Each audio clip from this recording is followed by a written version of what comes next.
Hello everyone, তোমরা সবাই কেমন আছো? আশা করি সবাই খুব ভালো আছো আর আমিও খুব ভালো আছি। দেখো, আজকে একটা মিনি ব্লগ নিয়ে তোমাদের কাছে হাজির হলাম। আজকে আমি একটা ছোট মিনি ব্লগ তোমাদের সঙ্গে শেয়ার করছি।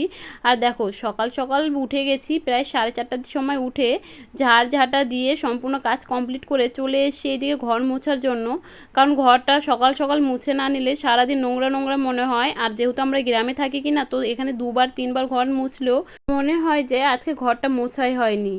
আর বন্ধুরা, আমি কিন্তু গ্রামের মেয়ে আর গ্রামেরই বউ। সত্যি কথা বলতে আমার গ্রামে থাকি বলতে আমার একটুও খারাপ লাগে না। যেহেতু আমি গ্রামে থাকি তাই আমি এটা গর্বের সঙ্গে বলতে পারি যে আমি গ্রামের মেয়ে, গ্রামের বউ, কারণ গ্রামটা আমার অনেক বেশি ভালো লাগে।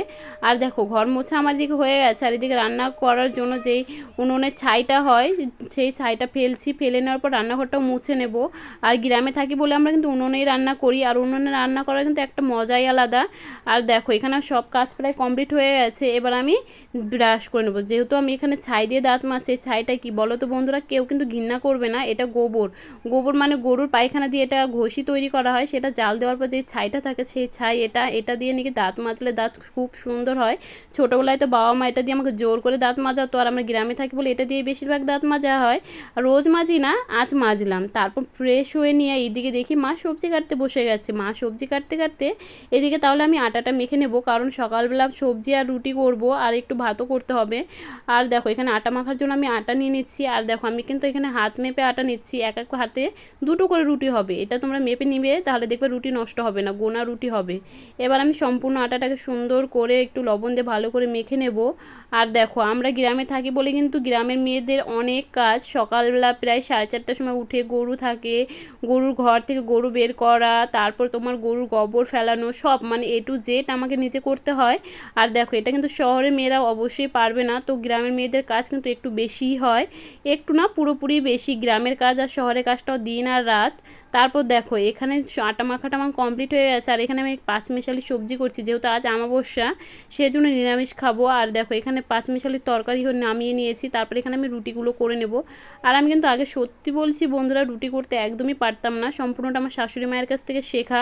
রুটি করা আমার শাশুড়ি মা আমাকে শিখিয়ে দিয়েছে। কারণ দেখো বন্ধুরা, একটা কথা বলতে তার কোনো দ্বিধা নেই, কারণ বাবার বাড়িতে কাজ করতে গেলে মা বলবে না তুই করিস না, তোর কষ্ট হবে বা তোর হাত পা পুড়ে যাবে।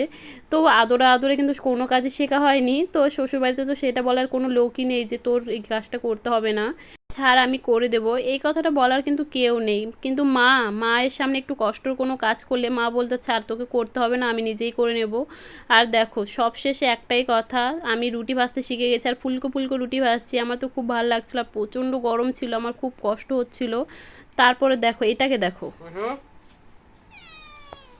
তারপর ওকে একটু রুটি দিয়ে দিলাম, তারপর আবার রুটি ভেজে নিচ্ছি। আর আমার রুটি ভাজতে কিন্তু ভালোই লাগছিলো। আর এখানে উনুনে রান্না করছি, আর উনুনটা জ্বলছে কি দেখো, এই তাপে যা গরম ছিল, পুরো আমি ঘেমে একদম স্নান করে নিয়েছি। দেখো বন্ধুরা, শুধু আমার মুখটা দেখো কি পরিমাণে ঘেমেছি। এত কষ্ট যদি বাবার বাড়ি করতাম, মা আমাকে আগে বলতো তুই ওঠ আমি ভেজে দিচ্ছি, কিন্তু এখানে সেই কথাটা বলার মতো কেউ নেই। মা তো মাই হয়। তারপর দেখো, সবাইকে খেতে দিয়ে দিয়েছি। তারপর আমার খুব গরমে কষ্ট হচ্ছিলো বলে আমি একটু ফ্যানের নিচে বসে তারপর আমার খাবারটা নিয়ে এসেছি ঘরে, কারণ প্রচণ্ড গরম ছিল। এইদিকে আমি খাবারটা শেষ করতে থাকি। আর তোমরা আমার চ্যানেল সাবস্ক্রাইব করো, লাইক কমেন্ট করতে ভুলো না। Tata, bye bye.